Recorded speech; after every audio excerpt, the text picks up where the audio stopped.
Hi everyone, I'm just doing another video. The other one was quite short, so I'm going to do a little bit more detail hopefully to help you to make the 8-inch boutique bow or the JoJo bow, as very popular at the minute. So what you'll need is 46-inch long, 3-inch wide grosgrain ribbon. So what we're going to do first of all is cut the ends of the ribbons at angles. Then we're going to fold the ribbon in half and then half again, but we're going to leave around 2 inches of ribbon and fold that under. Then crease it all, both ends. Crease it as hard as you can because you need these as guides. So open it up and you'll see the lines where you've just creased. So we get the first crease and the second crease and we join them together. Now this bit's important.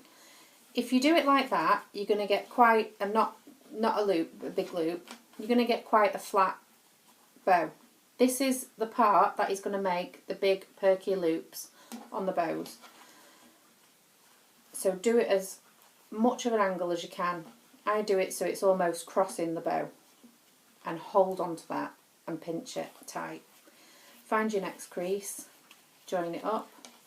Again, your ribbon wants to come in at the same sort of angle. Now here we need to see if these loops are quite even. That seems alright. And we'll do the next one. Now this loop is going to go in between this and this, so it's going to go in there. Find the crease and put it in there, gripping it as it goes through. Again, make sure those loops look quite even, keeping the angles if you can. And then your last one, bring it over the top. And what I like to do is make sure that this part lines up with this part. Then you know you've got the same angle of all your loops. And then play around with it to make all your loops even. Grip it as tight as you can.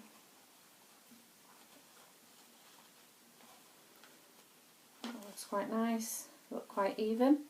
Then what I do, fingers holding it at the back, push them up into the middle, concertina fold like that, then pushing this side up and down again. All these middle folds, there's 3, should be quite even. Then hold it in the middle and push all the loops upwards. Then that'll show you where you should be holding it, so where the middle is. Just by sight, all your loops need to look even. If not, at this point you need to take it all apart and start again. It takes me sometimes, this is the 5th attempt at this video, to get it right. So there we go. They all look quite even, they're all quite perky. I'm quite happy with that. So what I then do is get a sharp needle with some thread. Make sure you've knotted the end of the thread, otherwise you're going to pull it straight through the ribbon. So always knot your thread before you use it. So then what I'm going to do is find in the middle, push that needle straight through. At this point you're not going to be able to move the loops around to make them any evener, so what you need to do is make sure your bow is exactly how you like it before you do this part. Still pinching it, you need to wrap that around a few times, then you can let go. Put it down flat on the table, perk your loops up, make sure it looks quite nice. If you're not happy with it at this point, you can snip the middle off, try again, but that looks quite nice. So what I'm going to do then is pull this as tight as I can get it without it snapping.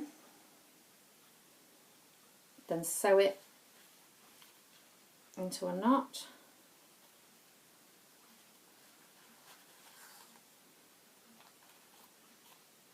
Snip that off.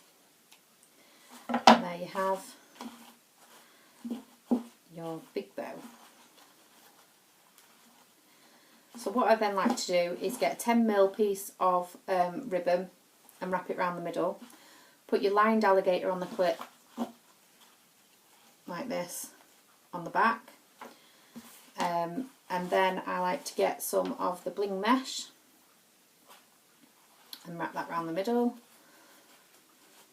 You can do it 3 wide, 2 wide, doesn't really matter. Or you can get a 1-inch wide piece of ribbon and knot it in the middle and do the knotted effect middle. And then I get these sew-on gems and stick it on the corner of the loop, just like this one, and it makes it quite nice. So there's one, there's two, there's another one. They all look the same. All got the perky bows. This one looks a bit slanted actually. Might want to do that one again. But I'm quite happy with those. They're all perky. A lot of people leave the loops squashed down like this, and it doesn't look right. So what I like to do is make sure the back is laid flat on the table. Then your loops will perk up. So I hope this video has helped a little bit more than my first one did.